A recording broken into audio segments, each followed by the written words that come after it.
વ્યક્તિ ત્યારે સાહિત્ય સર્જન કરી શકે છે જ્યારે પરમેશ્વરની કૃપા હોય, મા સરસ્વતીના આશીર્વાદ હોય અને કુદરતની પ્રબળ ઈચ્છા હોય.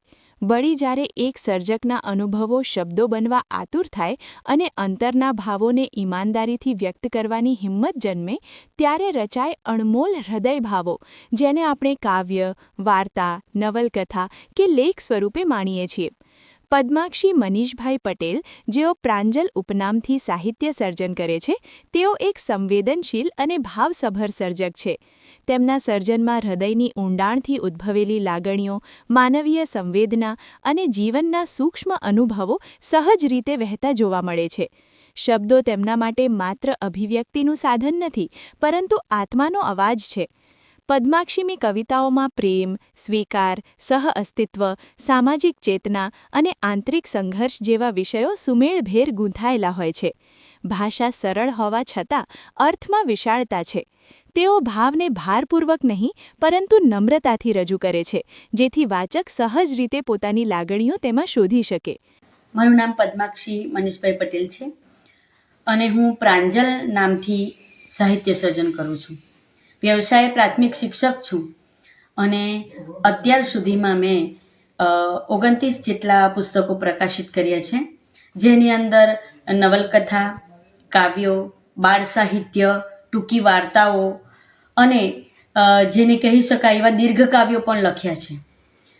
આ બધા સાહિત્ય સર્જનની પાછળ પરમેશ્વરની કૃપા તો કહી જ શકાય અને સાથે માં સરસ્વતીના આશીર્વાદ સિરે છે, તેથી જ હું આ સાહિત્ય સર્જન કરી શકી છું. આ ઉપરાંત મારો શાળા પરિવાર, મારા ઘર પરિવારના લોકો, મારા પતિદેવ, મારા જીવનસાથી મનીષભાઈ, એમનો પણ ખૂબ જ સહકાર રહ્યો, જેથી અહીંયા સુધી હું પહોંચી શકી છું.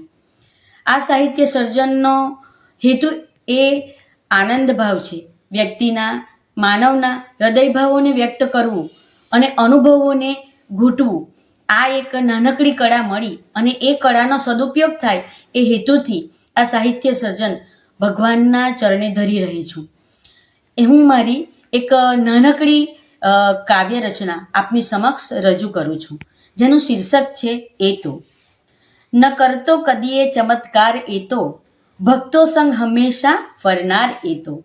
બની આપણો માત્ર માયા લગાડે, ગુણીનો સદા સંભાળે સંસાર એ તો. ભક્તને સાચવવા ભગવાન આવે, બસ એક આજે કરતો વ્યવહાર એ તો. મળે લાભ તમને અમને તે બધાને તો, પ્રભુદાસ બનેલાનો જ ઉપકાર એ તો. કરીએ હૃદયથી સાચી ભક્તિ તો, બનતો ભક્તનો તારણહાર એ તો. સજા એની સદા બોધ પમાડતી, સહુનો કરતો સદા ઉદ્ધાર એ તો. અને અંતમાં નાથ સૃષ્ટિના જળ ચેતન માલ્યો, નાથ સૃષ્ટિના જળ ચેતન માલ્યો, જગત જન કેરો ભરથાર એ તો, જગત જન કેરો ભરથાર એ તો. તેમના સર્જનમાં હૃદય માત્ર શબ્દ નહીં, પરંતુ કેન્દ્રબિંદુ છે, જ્યાંથી કરુણા, પ્રેમ અને માનવતાની કિરણો પ્રસરે છે. તેમણે વર્ષ 2021માં પ્રાંજલના પુષ્પો, બાળ સાહિત્ય, પ્રેરણાના પરમપંથે, પ્રેરણાત્મક કાવ્યો, પ્રણયપંથ નિરાળો સાહેલડી, પ્રણય કાવ્યો, પગલા પ્રભાતના, ટૂંકી વાર્તાઓનું પુસ્તક, એક વાર્તા કહું, બાળ સાહિત્ય, લાગણીના અંકુર, નવલિકાઓનું પુસ્તક, સૃષ્ટિ સર્જનહારારે, પ્રકૃતિ અને પરમેશ્વરના કાવ્યો, વિરહના વલયો, પ્રણય વિરહના કાવ્યોનું પુસ્તક, કદંબની ડાળે, નવલકથા, સૂર સારંગી સંબંધ કેરી, સંબંધ કાવ્યોનું પુસ્તક, મન મેહુલીઓ વરસેરે, મનની ગતિવિધિઓ આધારિત કાવ્યો, ઉરની ભીની અટારીએ, પ્રણય વિરહના કાવ્યોનું પુસ્તક જેવા પુસ્તકો પ્રકાશિત કર્યા. 2025માં માધવ કુંજ માહલીઓ સખીરી એટલે કે કૃષ્ણ જીવન પર લખાયેલ કાવ્યોનું પુસ્તક એમ કુલ 29 પુસ્તકો પ્રકાશિત કરેલ છે.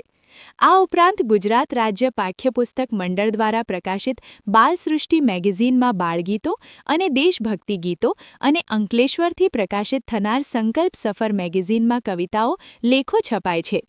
વલસાડ તાલુકાના નાનકડા ગામ અંજલાવની દીકરી અને હાલ વલસાડના પુત્રવધુ તેમજ પારડી કન્યા શાળા નંબર 1માં પ્રાથમિક શિક્ષક તરીકે ફરજ બજાવતા પદ્માક્ષીબેન તેમના આ સાહિત્ય સફર વિશે કહે છે કે પરમપિતા પરમેશ્વરની અસીમ કૃપા અને માતા સરસ્વતીના આશીષ થકી આ સાહિત્ય સર્જન કરી શકી છું.